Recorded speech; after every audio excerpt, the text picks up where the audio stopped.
ఇరాన్తో యుద్ధం మొదలుపెట్టిన కొన్ని రోజులకే అమెరికాకి $2 బిలియన్ ఖర్చయింది. యుద్ధం మరింత ముందుకు సాగే కొద్దీ ఇరాన్ కంటే అమెరికాపైనే ఆర్థిక భారం ఎక్కువగా పడుతోంది. దీనికి కారణం యుద్ధంలో అమెరికా ఉపయోగిస్తున్న ఆయుధాలు, తరలిస్తున్న సామగ్రి, వాడుతున్న విమానాలు, యుద్ధ నౌకలు.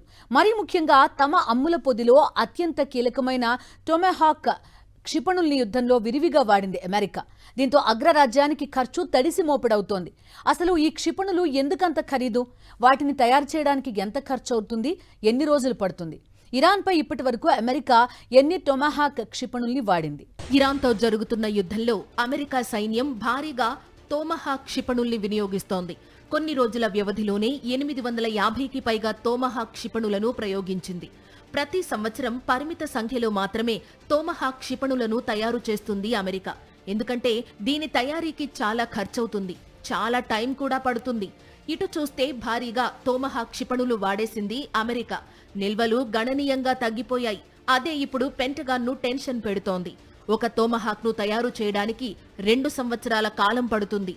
ఈ 2 ఏళ్లలో ఒక్కో క్షిపణి తయారీకి ఏకంగా 32 కోట్ల రూపాయలు ఖర్చవుతుంది. 2025 అమెరికా రక్షణ బడ్జెట్లో కేవలం 57 టొమాహాక్ల తయారీకి సరిపడే బడ్జెట్ను మాత్రమే కేటాయించారు. తన దగ్గరున్న టొమాహాక్ నిల్వల్లో ఎక్కువ వాటిని గల్ఫ్ దేశాల్లో మోహరించింది అమెరికా.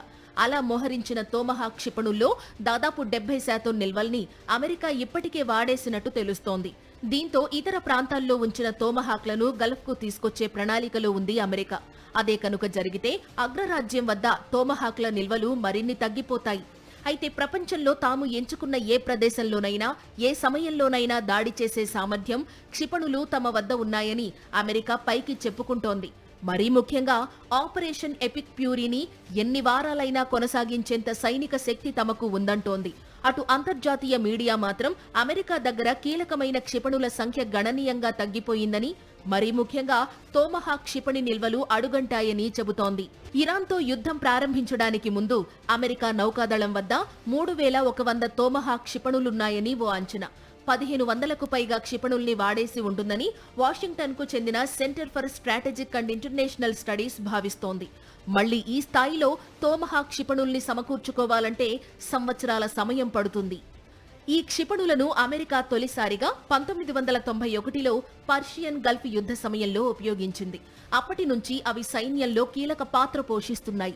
ఏకంగా 1000 మైళ్ల దూరం ప్రయాణించి లక్ష్యాన్ని ఛేదిస్తాయి టొమాహాక్ క్షిపణులు. వీటిని యుద్ధ నౌకలు, జలాంతర్గాముల నుండి సులభంగా ప్రయోగించవచ్చు. పైలట్ రహిత యుద్ధ విమానానికి ఏమాత్రం తీసిపోని విధంగా పనిచేస్తుంది టొమాహాక్. అమెరికా వద్ద 2500 కిలోమీటర్ల రేంజ్ కలిగిన టొమాహాక్ క్షిపణులు కూడా ఉన్నాయి. గల్ఫ్లోని ఇతర దేశాల నుంచి ఇరాన్పై యుద్ధం చేస్తున్న అమెరికాకు లాంగ్ రేంజ్ కలిగిన టొమాహాక్ క్షిపణులు వాడటం తప్ప మరో ప్రత్యామ్నాయం లేకుండా పోయింది.